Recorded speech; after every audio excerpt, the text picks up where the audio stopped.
The Girl in the Mirror. It was a dark and stormy night when Emma, a young woman in her 20s, moved into the old house on Oak Street. She'd always wanted to live in a historic home, and this one, though slightly worn, seemed perfect. The house had been empty for years, and Emma had scored an incredible deal, even though she heard strange rumors about the place. The previous owner had been a reclusive woman named Margaret, who passed away suddenly. Neighbors spoke of her being a bit eccentric, never seen in the daylight, always talking to someone unseen. But Emma, eager to start fresh and carve out a life for herself, didn't pay much attention to those stories. On her first night, Emma explored the house, inspecting each room. Most of the furniture had been left behind, covered in dusty sheets, but there was one thing that strangely out of place in the otherwise modest house, and yet it had a peculiar charm. It was a large, ornate mirror hanging at the end of the corridor, reflecting only the dark, empty rooms behind her. The glass was slightly cloudy, but the frame was beautiful, intricate, golden, and studded with tiny gems that shimmered in the dim light. She glanced at herself in the mirror, adjusting her hair. For a brief moment, Emma thought she saw a flicker of movement behind her. A shadow, perhaps. But when she turned around, there was nothing. Shaking her head, she brushed it off. "I'm just tired," she muttered to herself, deciding it was time to sleep. The next few days were uneventful. Emma settled into her new home, unpacking boxes, cleaning the old furniture, and trying to ignore the unsettling whispers she sometimes heard when she was alone in the house. It was as if the house was trying to tell her something, but she couldn't quite figure it out. One evening, after a long day of work, Emma decided to relax in front of the TV. As she passed the mirror in the hallway, she caught a glimpse of something strange in its reflection.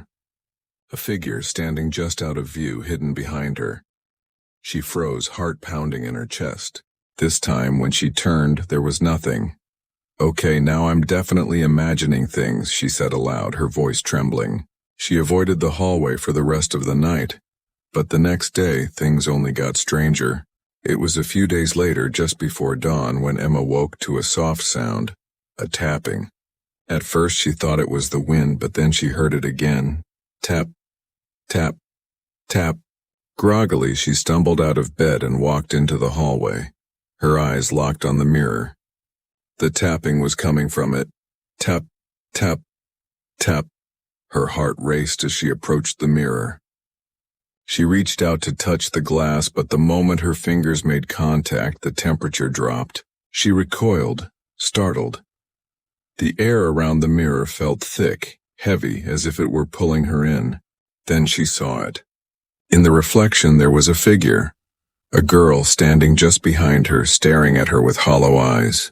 Her skin was pale, almost translucent, and her long, dark hair hung in messy tangles around her face. She wore a dress that looked old-fashioned, like something from another time. Emma gasped, spinning around. There was no one there. Her pulse raced. The figure in the mirror moved, tilting its head toward her, as though it were studying her. Terrified, Emma stumbled back, but she couldn't look away. Her reflection now seemed to blur and shift. The girl in the mirror stepped forward, her fingers pressing against the glass, the sound of nails scratching against the surface. "Help me," the girl whispered, her voice faint but unmistakable. Emma's breath caught in her throat. "What? What do you want from me?" she whispered back, trembling. The girl's lips parted, revealing a twisted smile. "You have to stay." The mirror began to shake, the frame rattling as though something was trying to break through. Emma felt an overwhelming force pulling her toward it, like an invisible hand wrapping around her chest. Suddenly, the tapping stopped. Emma tore her gaze away, turning to flee. But as she turned, she caught one last glimpse in the reflection. The girl in the mirror was gone.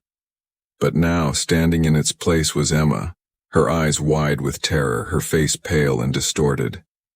Emma couldn't leave fast enough. She grabbed her things and ran from the house, never looking back. She moved into an apartment in the city, trying to forget everything that had happened. But every now and then, when she passes an old mirror, she feels a cold shiver down her spine. And sometimes, when she looks closely enough, she swears she sees a shadow in the reflection, just behind her, waiting for the right moment to reach through the glass. They say the girl in the mirror is still there, haunting the halls of that house on Oak Street, waiting for someone new to come along, someone who might get too curious, too close. And when they do, she'll reach out, pulling them into the mirror, where they'll stay forever. Hope that gave you some chills. What did you think?